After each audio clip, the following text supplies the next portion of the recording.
दोस्तों मैं हूं आदिल खान आजाद। आज है 22 दिसंबर 2024। आप देख रहे हैं आजाद बोल इंडिया पर middle east morning news.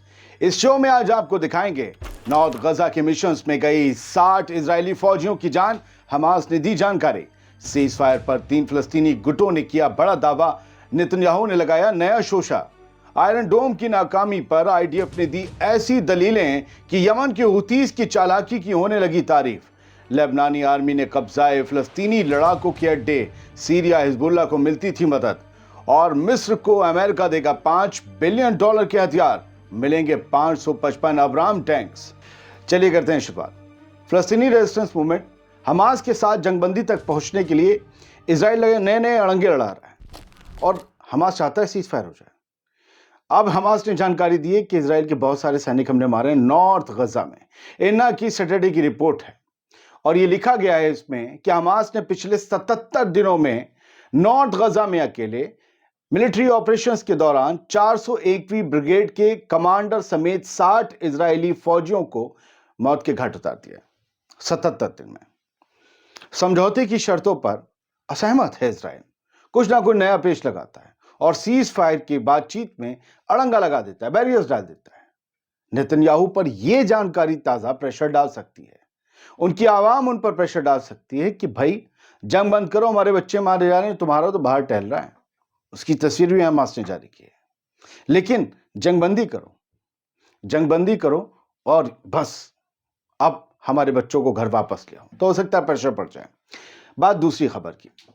Netanyahu ने इस बात से इनकार किया है कि सीज फायर समझौते के तहत मारवान बरगौती को रिहा किया जा सकता है। यह बहुत बड़ी शख्सियत है रेजिस्टेंस मूवमेंट्स के लिए, हालांकि फतह से ताल्लुक है। नेतन्याहू ने इन रिपोर्टों को खारिज किया जिसमें कहा गया था कि सीज फायर समझौते के तहत फिलिस्तीनी कैदी मारवान बरगौती को रिहा किया जा सकता है। नेतन्याहू ने साफ कर दिया कि सीज फायर होने पर जो फिलिस्तीनी कैदी जेल से रिहा किए जाएंगे इजराइल की जेलों से, उनमें बरगौती शामिल नहीं होंगे, उन्हें रिहा नहीं किया जाएगा। कई सालों से जेल में बंद है। इजरायली 65 साल के हैं। इजरायली प्राइम मिनिस्टर के जो ऑफिस होता है, पीएमओ जो होता है, उसने इन रिपोर्टों पर रिस्पांस दिया है कि बरगौती की फैमिली ने हाल ही में कतर का दौरा किया था ताकि जो होस्टेज डील हो उसमें तुर्की उनकी बरगौती की रिहाई पर चर्चा कर सके। हमास ने कथित तौर पर सौदे के तहत बरगौती की रिहाई की मांग की। 64 या 65 साल के बरगौती एक बहुत बड़े नेता हैं, लीडर हैं फतह मूवमेंट के, हमास के नहीं। और इजराइल की जेल में वो उम्र कैद की सजा काट रहे हैं। उन्हें फिलिस्तीनी अथॉरिटी के नेता के रूप में महमूद अब्बास की जगह लेने वाले टॉप लीडर्स में से एक माना जाता है फतह मूवमेंट में। यानी महमूद अब्बास के लिए बरगौती एक सियासी खतरा है उनकी कुर्सी के लिए, और इजरायली हुकूमत को अब्बास से कोई दिक्कत नहीं है। यानी नेतन्याहू का इनकार बरगौती को रिहा करने का इसलिए भी हो सकता है कि उसे वेस्ट बैंक में तमाम फिलिस्तीनियों के ऊपर अपना एक पिट्ठू चाहिए, ना कि अपने दिमाग से चलने वाला शख्स। फतह मूवमेंट के लीडर बरगौती उम्र कैद की सजा क्यों काट रहे होंगे और क्यों महमूद अब्बास उसी पॉलिटिकल विंग का हिस्सा होते हुए भी बाहर राष्ट्रपति हैं, कोई दिक्कत नहीं उन्हें। जरा सोचिएगा, बरगौती अलग मिट्टी का इंसान है। वो हमास से अलग थे लेकिन फिर भी वो फिलिस्तीन की आजादी के लिए लड़ना चाहते थे, जबकि महमूद अब्बास में लड़ाई का कोई जज्बा नहीं है। ये जहां तक पड़ा है उससे यही सामने आया है। चलिए बढ़ते आगे। हमास ने हालांकि और हमास के साथ दो और फिलिस्तीनी मूवमेंट्स ने सैटरडे को एक बहुत बड़ी उम्मीद जताई, बड़ा दावा किया है कि गजा में cease fire closure then ever, मतलब इतनी करीब कभी नहीं थी जितनी करीब अभी दिख रही है सीज फायर डील गजा में, यानी कि बहुत करीब है। और ये मूवमेंट कौन कौन से हैं? जाहिर सी बात है हमास तो होगा। हमास के अलावा इसमें फिलिस्तीनी इस्लामिक जिहाद भी है, पीआईजे जिसे कहते हैं, जिसकी बुनियाद जो है वो हमास से पहले पड़ी थी। और इसके अलावा एक जो कम्युनिस्ट ग्रुप है, leftist popular front for the liberation of Palestine, PFLP, ये तीनों ने एक जॉइंट मैसेज दिया है, एक जॉइंट स्टेटमेंट दिया है, बल्कि जो काहिरा में बातचीत चल रही है उसके साए में कि गजा में सीज फायर बहुत करीब नजर आ रहा है। अब देखते हैं। हाँ, लेकिन इन्होंने ये भी कहा अगर इजराइल कोई नई शर्त ना लगाए तो। अब नेतन्याहू के ऑफिस ने तो पहले ही बरगौती को रिहा करने से इनकार कर दिया, देखते हैं क्या होता है। हाउथीज ने कल मिसाइल हमले किए 21 दिसंबर को तेल अवीव पर शाम में ड्रोन हमले किए, हमने सब आपको दिखाया। वो मिसाइलें जाकर लगी और उन्होंने इजराइल के एयर डिफेंस सिस्टम्स की पोल खोल कर रख दी। और फिर जांच चली तो शाम तक रिपोर्ट भी आ गई जी। अभी तक 7 अक्टूबर की जांच पूरी नहीं हो पाई है, लेकिन हुतीस के सुबह के हमले की जांच की रिपोर्ट रात तक आ गई। इजराइल के अखबार ने छाप दिया, और छापा ऐसा कि यमन के हाउतीस की लोग चालाकी की दाद देने लगे, और इनकी फिर वही कह रहे हैं, यार ये क्या बातें कर रहे हैं। असल में इन्होंने कहा कि आईडीएफ ने बताया, जो इजरायली अखबार ने छापा, कि Houthis reportedly placed less explosive material, कि हाउथीज ने अपनी बैलिस्टिक मिसाइल में बारूद या वॉरहेड जो तो होता है ना, एक्सप्लोजिव जो होता है, धमाका जो करता, वो बहुत हल्का लगाया था, बहुत कमजोर लगाया था, लेकिन फ्यूल ज्यादा रखा था। अब इससे हुआ क्या, इससे उन्होंने इंटरसेप्टर्स को डॉज कर दिया। यूं आ रहे थे, हाँ जी कैसे हैं, तो ऐसे निकल गई बैलिस्टिक मिसाइल। इंटरसेप्टर बेचारा हाथ मिलाता रह गया, मुसाफा हो ही नहीं पाया। तो भैया यहाँ जो है वो बता रहे हैं कि एक्सप्लोजिव कम लगाए थे, जिससे वजन कम हो गया। जिस चीज का वजन कम होता है उसकी स्पीड और ज्यादा हो जाती है, तो बैलिस्टिक मिसाइल की स्पीड पर असर ना पड़े, इसलिए हाउथीज ने एक्सप्लोजिव कम लगाया था, फ्यूल ज्यादा रखा था कि रुके ना, कहीं भी डॉज भी करते रहे तो पहुंच जाए। तो हुआ यही, आके टकरा गए। अब ये कह रहे हैं हो सकता है ये अपनी आयरन डोम वगैरह की नाकामी को कवर करने का तरीका हो। हाउथीज ने अच्छा ही वॉरहेड लगाया। हालांकि जिस तरीके का क्रेटर मैंने देखा वीडियोस में, जो गड्ढा पड़ा उनकी मिसाइल के इंपैक्ट से, टकराने से इजराइल के कब्जे वाली जमीनों पे, वो गड्ढा बहुत बड़ा नहीं था जैसे इजराइल की मिसाइल। तो हो सकता है इजराइल का क्लेम सही हो, हाउथीज को सिर्फ हिट करना। उन्होंने कहा कि हमने मिसाइल दागी तो भाई जाके तो लगे, कम से कम हम हालचाल तो ले वहां पर। ये क्या है कि बीच में कोई इंटरसेप्ट कर ले हमें। तो ये सब कुछ हुआ है। खैर, हमले बंद होनी चाहिए, जंग बंदी होनी चाहिए, अपना तो एक ही हमेशा से नारा है, लेकिन क्या करें, लोग लड़ रहे हैं, लड़ेंगे, जाहिर सी बात है। हथियार गोला क्यों बना रहे हैं, वेस्ट क्यों बेच रहा है जंग के लिए। There is no such thing as 100% protection, solution lies in offence. अब इजराइल में बैठे हुए एक्सपर्ट्स इजरायली मीडिया पर क्या कह रहे हैं कि 100% कोई प्रोटेक्शन होता नहीं है। अगर हम ये सोच लें कि आयरन डोम या एरो या वो डेविड स्लिंग ये सब वगैरह से हम बच जाएंगे, 100% कोई प्रोटेक्शन नहीं होता है। इसका सीधा सॉल्यूशन है हमला, ऑफेंस। डिफेंस छोड़ दो, ऑफेंस, जाओ और हमला करो, मारो, दुश्मन को खत्म करो। यानी ये हाउथीज के खिलाफ हमले को उकसा रहे हैं इजरायली हुकूमत को, आरआईटीएफ को। अब इनके हमलों से होता क्या है, यमन के जो इनका इलाद पोर्ट है वो पूरी तरीके से सूना पड़ा हुआ है हाउथीज की धमकियों की वजह से, उनकी वार्निंग की वजह से। और जो यहां अब इक्का दुक्का जहाज भी आ रहे थे, इस पूरी रिपोर्ट में लिखा है वो बंद हो गए। 4 पहिया वाली जो सामान लाते थे वो वेसल्स, वो तो बंद ही हो गए।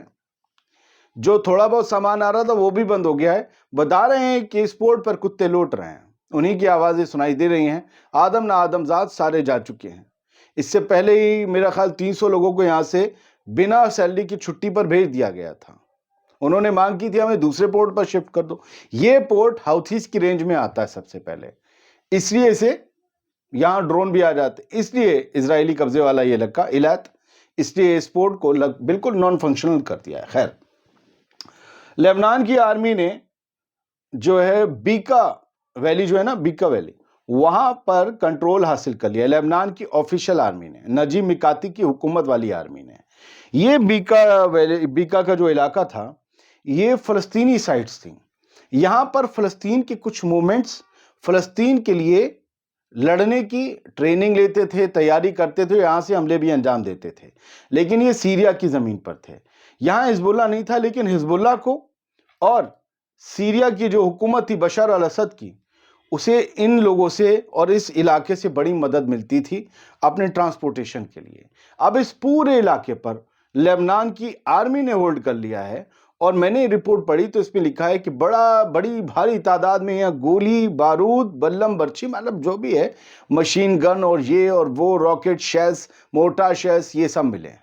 और ये सब फलस्तीनी मूवमेंट्स के थे। अगर आपको उन फलस्तीनी मूवमेंट्स के नाम जानने और जगह, तो मैं आपको बता देता हूँ। मुझे पता है कि the army took over the sultan Yakub site. एक बीका में एक सुल्तान याकूब साइट थी, उसे कब्जे में लिया है, या ये वेस्टर्न बीका में आती है। یہاں پر Popular Front for the Liberation of Palestine یعنی PFLP کا کنٹرول تھا، وہی جو ویسٹ بینک والی ابھی ہم خبر بتا رہے تھے. The general command and the halwa camp from, اب یہ جو ہے حلوہ کیمپ سے جو ہے وہ یہاں سے فتح الانتفاضہ نام کے ایک گروپ کا، ایک ریزسٹنس موومنٹ کا جو ہے وہ تمبو کھیڑ دیا انہوں نے، وہاں ان کے ہتھیار قبضہ ہیں، وہاں پر بھی قبضہ کیا ہے. اس کے علاوہ ایک ہیمے سائٹ تھی جو کہ قصیہ اور دیر الغزل کے بیچ واقع ہے، یہاں سینٹرل بیکا میں.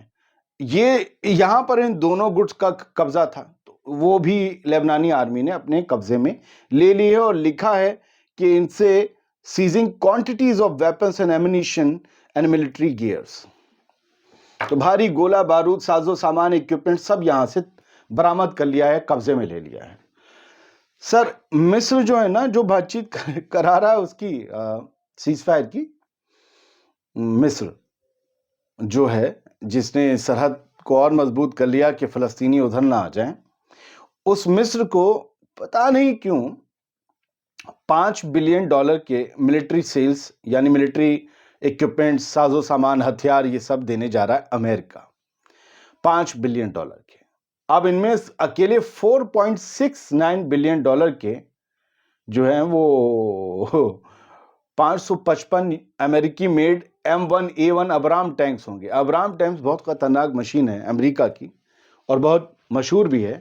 یہ 555 مطلب جو ہے تعداد میں 555 ٹینکس ملیں گے مصر کو، کون سی جنگ لڑ لیں گے.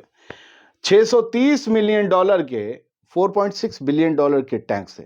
$630 ملین کے 2183 Hellfire air to surface missile ملیں گی. ایئر ٹو سرفیس یعنی جو ہوا سے زمین پر ماری جا سکے، یعنی جہاز سے، فائٹر جیٹ سے، ہیلی کاپٹر سے. اور ہیل فائر مطلب جہنم کی آگ برسے گی زمین پر، سن سن سن سن. $30 ملین کی پریسیجن گائیڈڈ میونیشنز. یہ سب جو ہم بولتے ہیں کہاں اسکرپٹ میں آ پائے گا، اسی لیے تو اسکرپٹ نہیں لکھتے ہیں. آپ سے کنیکٹ ہونے کا طریقہ ہے بنا اسکرپٹ، لگ رہا ہے سامنے بات کر رہے ہیں، سن سن سن سن سن. $30 ملین نے کہ پریسیجن گائیڈڈ میونیشنز بھی امریکہ نے بھی. امریکہ کے ہتھیار فیکٹری کمپنی بلے بلے. اب یہ کہا گیا ہے کہ یہ مصر ایک غیر ناٹو ملک ہے جو امریکہ کا بڑا قریبی ہے اور امریکہ کو اسے اس خطے میں مضبوط کرنا ہے. یہ اس کی فورن پالیسی جو ہے وہ ہماری نیشنل سیکیورٹی کے لحاظ سے بہت اہم ہے. نیشنل سیکیورٹی کس کی؟ امریکہ کی. اور فورن پالیسی کے تحت میجر نان نیٹو الائی ہے مصر، امریکہ کا میجر نان نیٹو الائی. اور یہ سب کو اسٹریٹجک پارٹنر کے طور پر، جو مڈل ایسٹ میں ہمارا اسٹریٹجک پارٹنر ہے، اس کو یہ سب دینا بنتا ہے. بولو اور کیا مانگتا تیرے کو، یہ کر کے. خیر مصر نے اور کچھ تو دیا ہوگا، کچھ تو ایسا کیا ہوگا. سر بڑھتے ہیں آگے. ہاں، القسام بریگیڈ نے ایک ویڈیو جاری کیا ہے، میری کوشش ہوگی اسے الگ سے بنا سکے. یحییٰ سنوار اور اسماعیل ہانیہ کا ایک ویڈیو آیا ہے، پرانا ہے، اور دونوں جب غزہ کی ہتھیار فیکٹری میں گئے تھے تب کا ویڈیو ہے. 3 منٹ 47 سیکنڈ کا یہ ویڈیو آیا ہے. اگر ہوا الگ سے بنائیں گے، حالانکہ اس طرح کے ویڈیو دکھانے پر کہیں بہت بڑی پابندیاں لگ جاتی ہیں یوٹیوب پر. ہم لوگ تو ابھی بھی ہمارے بہت سے ویڈیو ڈی مونیٹائز ہو جاتے ہیں. بہت سے لوگ کہتے ہیں تم یہ نہیں دکھاتے، نہیں دکھا سکتے. خیر چھوڑو، کیا کریں. آپ سمجھ نہیں رہے ہو ہم جو کر رہے ہیں وہ کیا کر رہے ہیں. آپ سمجھ نہیں رہے، ایک ایک لفظ پر نظر ہے. آپ کہتے ہو کہ اسے جلاد بولو، اسے قصائی بولو، فلاں کو ڈھمکا. نہیں ہوتا سر. آپ کمنٹ کرنے والے ایک عام سے ویور ہو جو میرے دل کے قریب، میرے لیے بڑا خاص ہو، لیکن یوٹیوب کے لیے بڑے عام ہوں. اور میں یوٹیوب کے لیے ایک بہت عام سا کنٹینٹ کریٹر ہوں جس کو وہ کبھی بھی ختم اور صاف کر سکتے. اگر مجھ سے ایک غلطی ہو جائے، مطلب ختم اور صاف کرنے کا مطلب ہمارا اکاؤنٹ بند ہو جائے، تو ہم غلطیاں نہیں کر سکتے. جو یوٹیوب کی گائیڈ لائنس ہیں اسے فالو کرنا پڑتا ہے. آپ لوگ بھی گائیڈ لائنس جا کر پڑھ لیجئے اگر فیوچر میں سیف رہنا ہے. ایک باپ اپنے 2 معذور بیٹوں کو اٹھائے ہوئے، بس اسکرین شاٹ دکھا رہے ہیں ہم، یہ غزہ کی کہانی ہے. 2 اس کے بچے یہ اسپیشل نیڈ میں ہیں، جوان ہیں، جہان ہیں.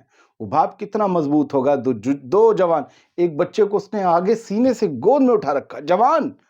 5-5, 6-6 फीट के बच्चे हैं, एक कंधे पे है। ये हालत है क्योंकि उनकी व्हील चेयर टूट चुकी है।